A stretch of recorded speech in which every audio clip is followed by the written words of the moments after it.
Namaste devotees. Today it is the Saturday with Harshana Yoga. Harsha means happiness. On this day, let's listen to a two-lined very powerful Shanideva mantra. By listening to this powerful mantra with devotion for 108 times each in the morning and evening today, happiness and prosperity will be obtained. Shani doshas will be removed and mental peace will be obtained. Before listening to the mantra, if you are new to the channel, subscribe the channel, press the nearby bell icon and select all option. Also comment as Om Shri Shanidevaya Namaha.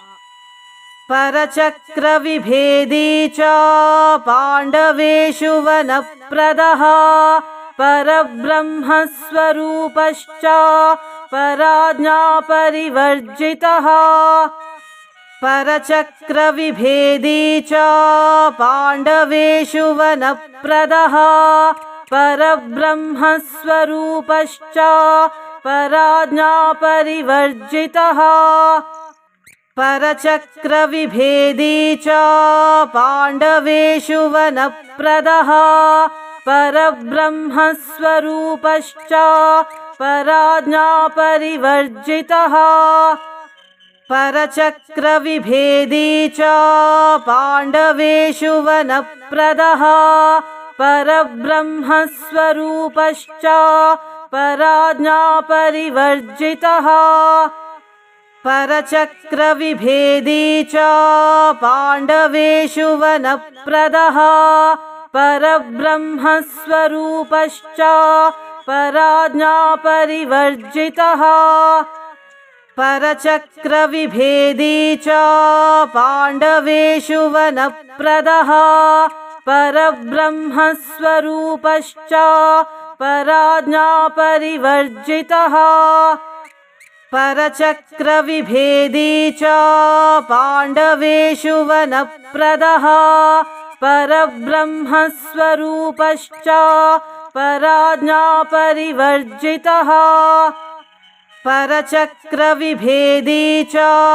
पाण्डवेषु वनप्रदः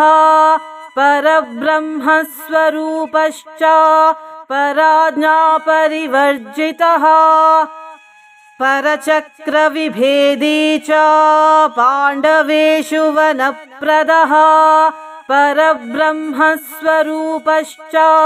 पराज्ञापरिवर्जितः परचक्रविभेदी च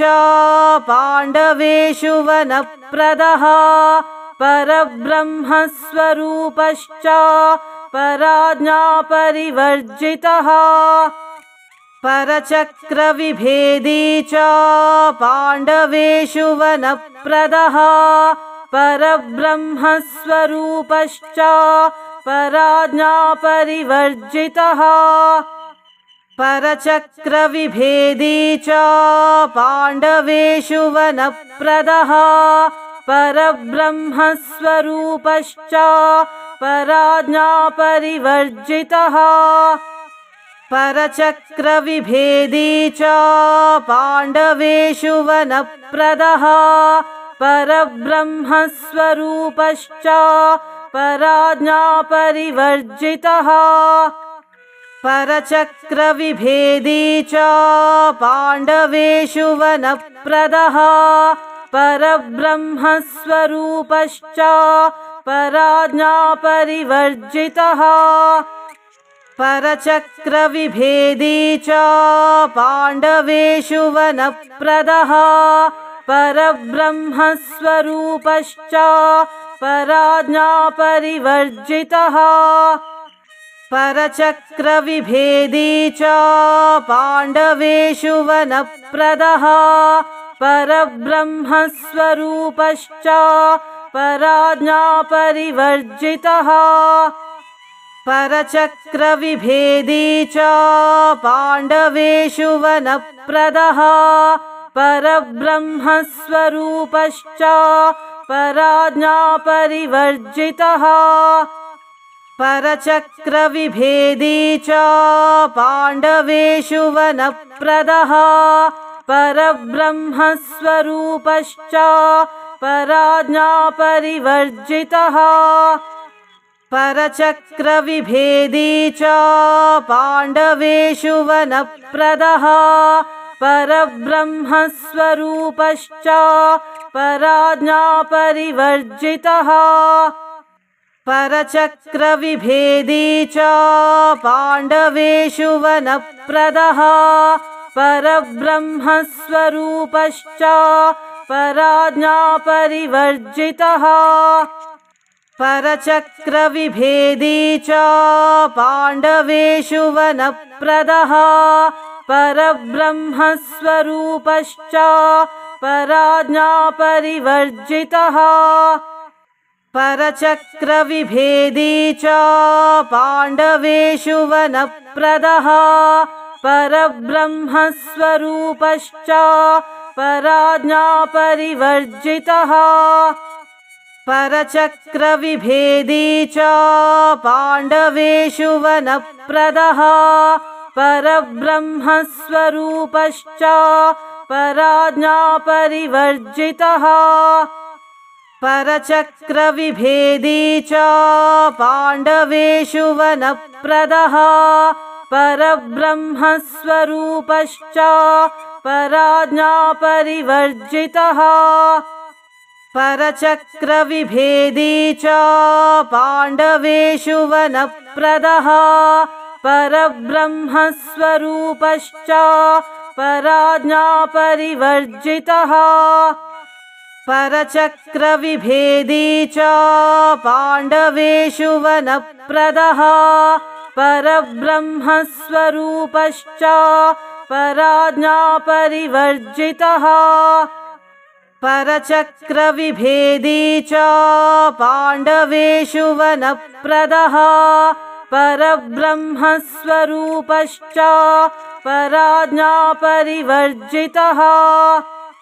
परचक्रविभेदी च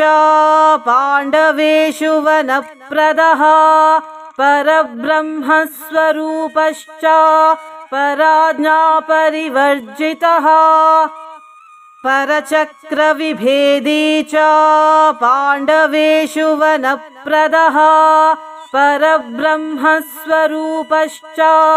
पराज्ञापरिवर्जितः परचक्रविभेदी च पाण्डवेषु वनप्रदः परब्रह्मस्वरूपश्च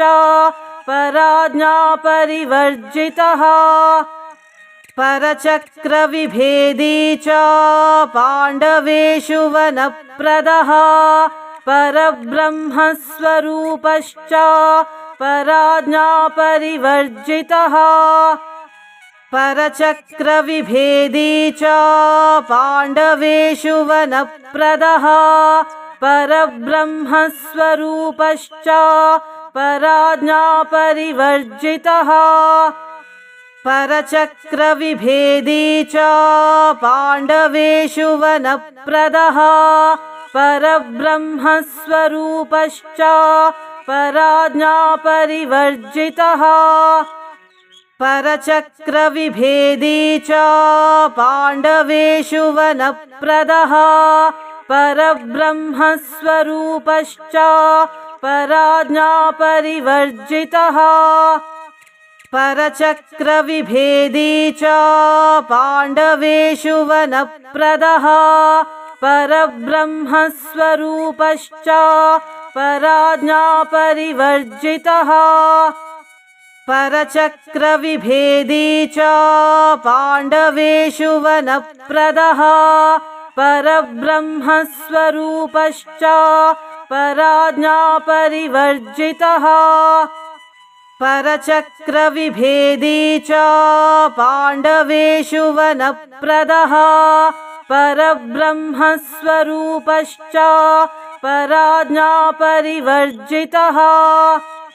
परचक्रविभेदी च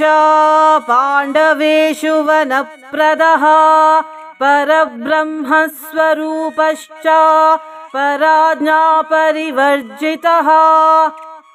परचक्रविभेदी च पाण्डवेषु वनप्रदः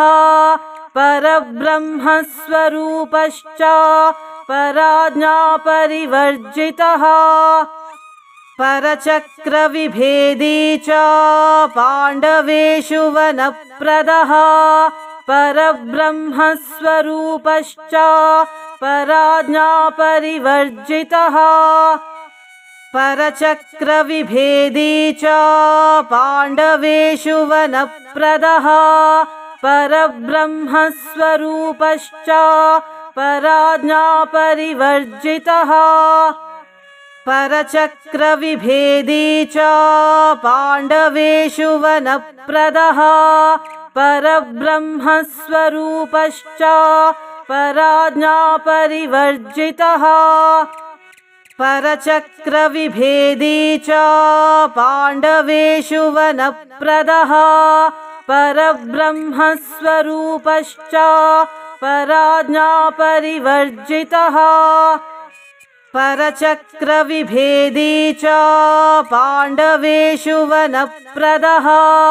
परब्रह्मस्वरूपश्च पराज्ञापरिवर्जितः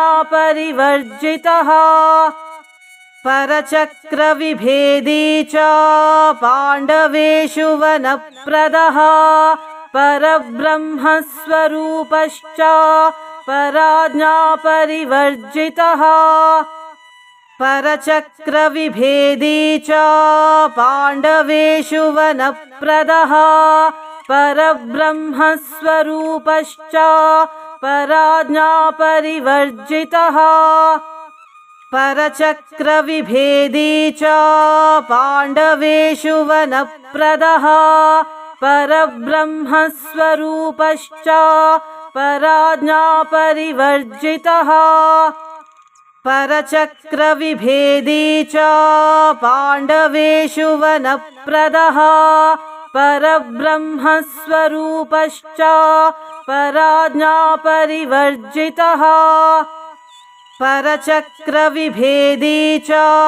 पाण्डवेषु वनप्रदः परब्रह्मस्वरूपश्च पराज्ञापरिवर्जितः परचक्रविभेदी च पाण्डवेषु वनप्रदः परब्रह्मस्वरूपश्च पराज्ञापरिवर्जितः परचक्रविभेदी च पाण्डवेषु वनप्रदः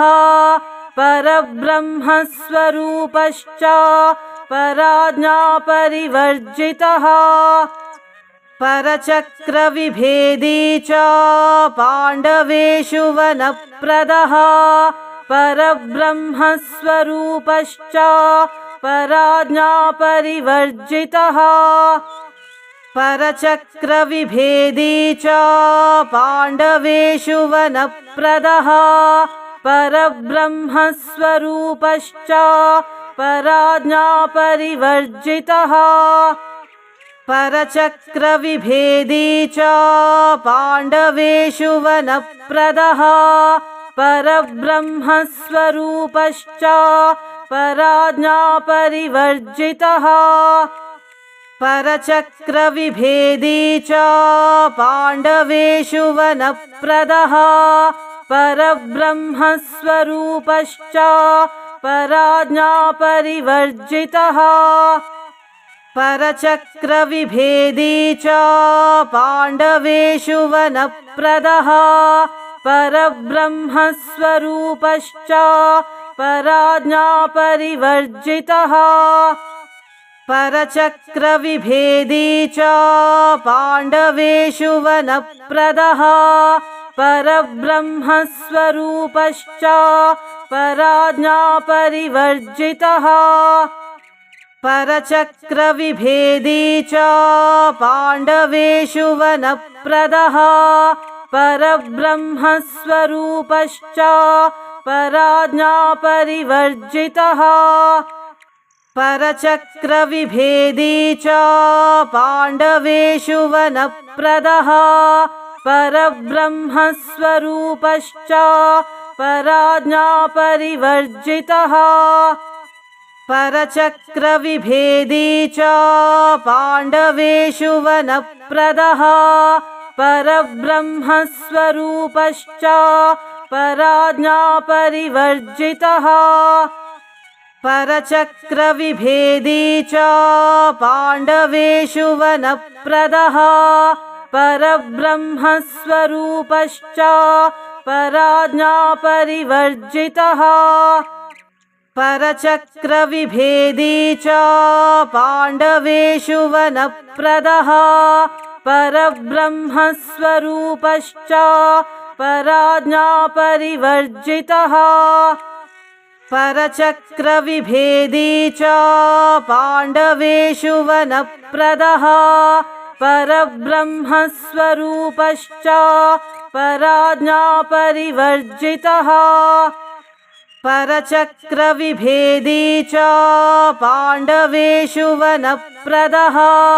परब्रह्मस्वरूपश्च पराज्ञापरिवर्जितः परचक्रविभेदी च पाण्डवेषु वनप्रदः परब्रह्मस्वरूपश्च पराज्ञापरिवर्जितः परचक्रविभेदी च पाण्डवेषु वनप्रदः परब्रह्मस्वरूपश्च पराज्ञापरिवर्जितः परचक्रविभेदी च पाण्डवेषु वनप्रदः परब्रह्मस्वरूपश्च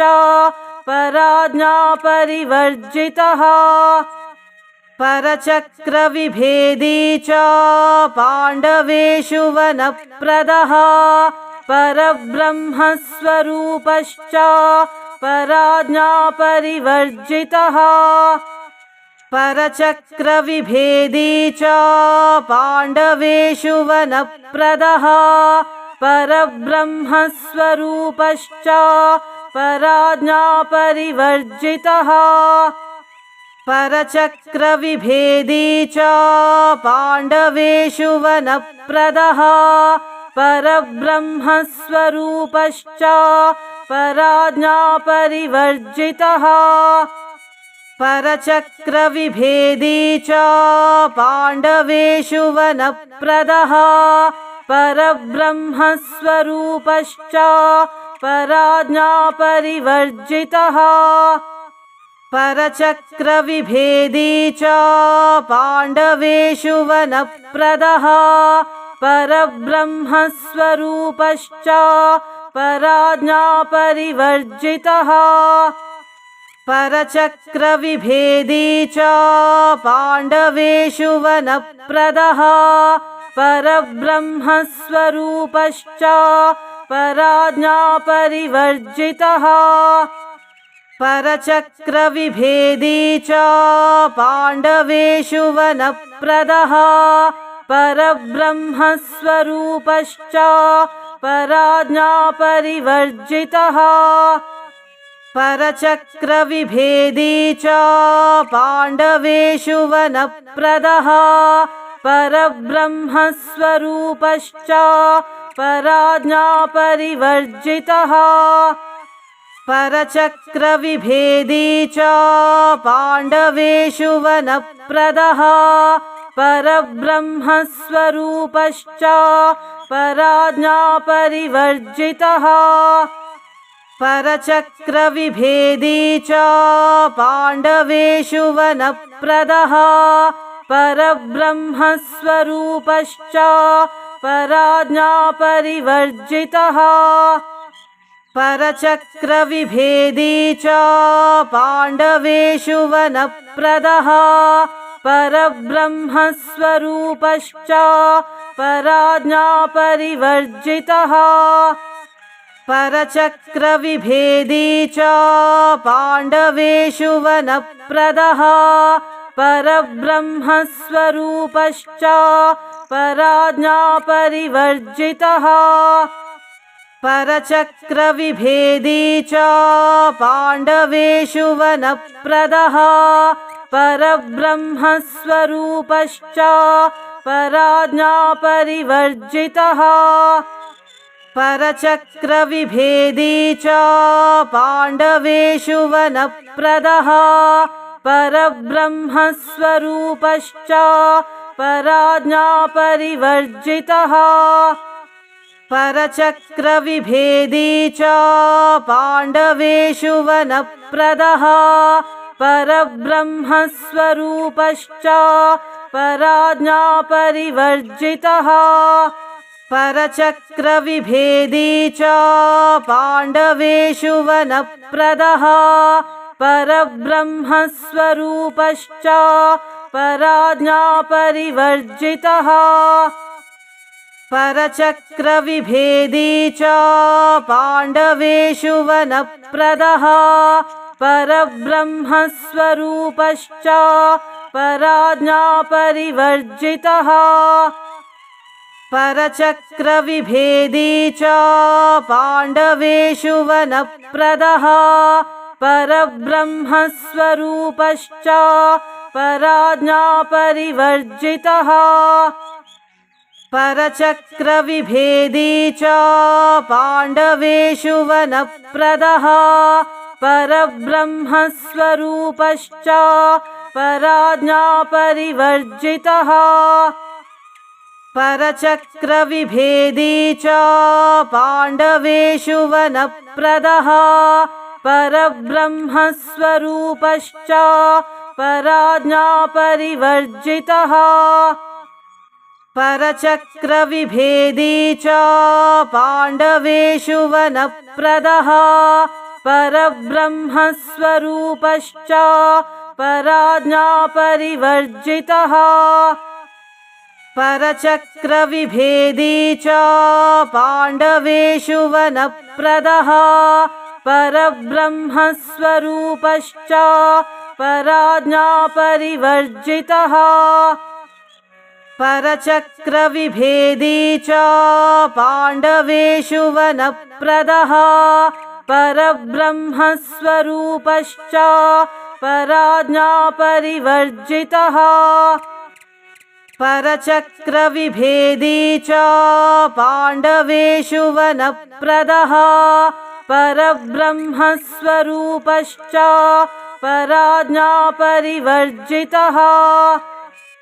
परचक्रविभेदी च पाण्डवेषु वनप्रदः परब्रह्मस्वरूपश्च पराज्ञापरिवर्जितः परचक्रविभेदी च पाण्डवेषु वनप्रदः परब्रह्मस्वरूपश्च पराज्ञापरिवर्जितः परचक्रविभेदी च पाण्डवेषु वनप्रदः परब्रह्मस्वरूपश्च पराज्ञापरिवर्जितः परचक्रविभेदी च पाण्डवेषु वनप्रदः परब्रह्मस्वरूपश्च पराज्ञापरिवर्जितः परचक्रविभेदी च पाण्डवेषु वनप्रदः परब्रह्मस्वरूपश्च पराज्ञापरिवर्जितः परचक्रविभेदी च पाण्डवेषु वनप्रदः परब्रह्मस्वरूपश्च पराज्ञापरिवर्जितः परचक्रविभेदी च पाण्डवेषु वनप्रदः परब्रह्मस्वरूपश्च पराज्ञापरिवर्जितः परचक्रविभेदी च पाण्डवेषु वनप्रदः परब्रह्मस्वरूपश्च पराज्ञापरिवर्जितः परचक्रविभेदी च पाण्डवेषु वनप्रदः परब्रह्मस्वरूपश्च पराज्ञापरिवर्जितः परचक्रविभेदी च पाण्डवेषु वनप्रदः परब्रह्मस्वरूपश्च पराज्ञापरिवर्जितः परचक्रविभेदी च पाण्डवेषु वनप्रदः परब्रह्मस्वरूपश्च पराज्ञापरिवर्जितः परचक्रविभेदी च पाण्डवेषु वनप्रदः परब्रह्मस्वरूपश्च पराज्ञापरिवर्जितः परचक्रविभेदी च पाण्डवेषु वनप्रदः परब्रह्मस्वरूपश्च पराज्ञापरिवर्जितः परचक्रविभेदी च पाण्डवेषु वनप्रदः परब्रह्मस्वरूपश्च पराज्ञापरिवर्जितः परचक्रविभेदी च पाण्डवेषु वनप्रदः परब्रह्मस्वरूपश्च पराज्ञापरिवर्जितः परचक्रविभेदी च पाण्डवेषु वनप्रदः परब्रह्मस्वरूपश्च पराज्ञापरिवर्जितः परचक्रविभेदी च पाण्डवेषु वनप्रदः परब्रह्मस्वरूपश्च पराज्ञापरिवर्जितः